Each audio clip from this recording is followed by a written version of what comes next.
In recent days, some columns have appeared questioning whether Black History Month should still exist, inspired in part because of President Obama's election.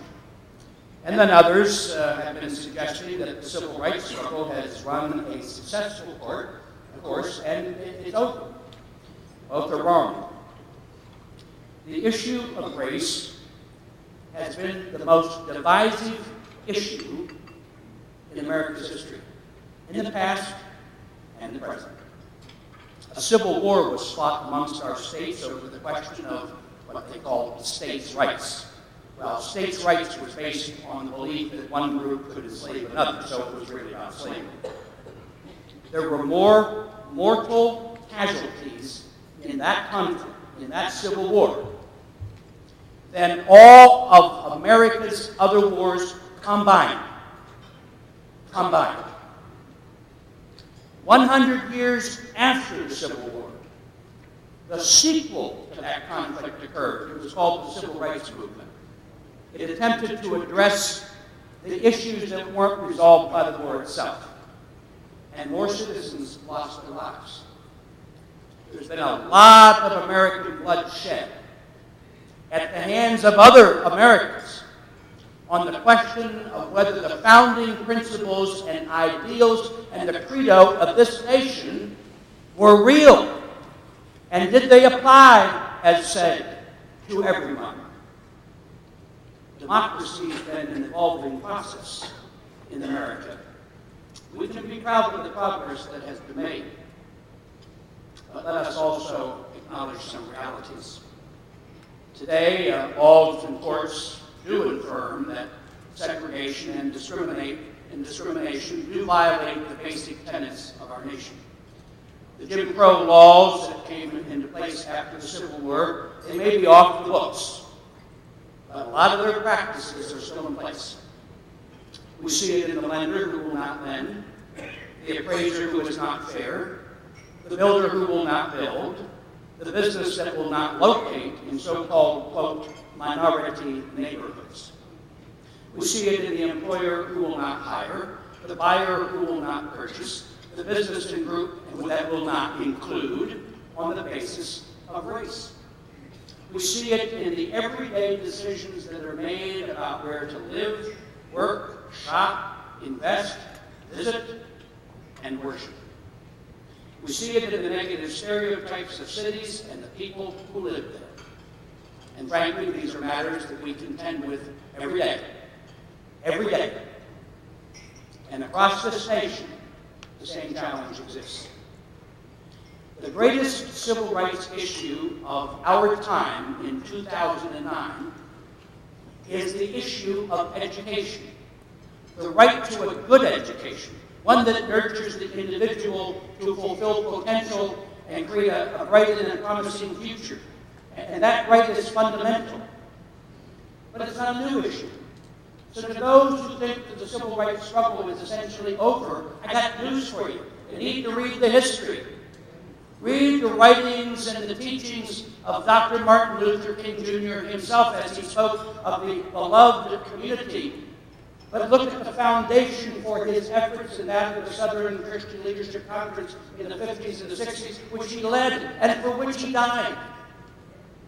It was about education then, of having equal, not separate, quality education for poor black kids. Guess what? It still is the issue. We haven't moved that far from that issue. Some might argue it hasn't changed at all. Oh, I know about the 1954 Supreme Court decision, Brown versus the Boards of Education out in Kansas. It said separate is equal. Can't have public schools for blacks, public schools for whites. Huh? You have to integrate. That kind of public school segregation is no longer constitutional, and good for them for saying it. I was invited several years ago, 2004 to be exact, to speak at Pennsylvania's 50th anniversary commemoration of the Brown versus Board of Education decision. I said, no, you don't want me to. Oh, yeah, we do. Yeah, we do. I said, no, you don't. You don't want me there because I'm going to rain on the parade. I'm going to rain on the parade. I don't know what you're celebrating. You're celebrating a piece of paper that never accomplished what it said was to be done. We are today as segregated in American public education as we were then. We separate on the basis not just of race and ethnicity, but more so on social and economic status. We have separate and unequal education now to the same, if not greater extent, than we did in 1954. We have an apartheid public education system. And like other issues that I mentioned, we deal with this every day too. Every child can learn. Every child can do well. I don't care where they're from. All Manor, Bellevue Park, uptown, Aliceville, South Harrisburg, downtown, all this stupid stuff that we say that we divide ourselves within the city. It's so stupid. It's foolish. It's so stupid. Man, we buy into that nonsense. We have a lot of kids in disadvantaged circumstances here. Our greatest success stories in Harrisburg in recent time have been kids who have come from the worst of circumstances. Here's something that I say to kids. I say it as often as I can every time I'm in front of a classroom or other student group, which is often, but not as often as I'd like.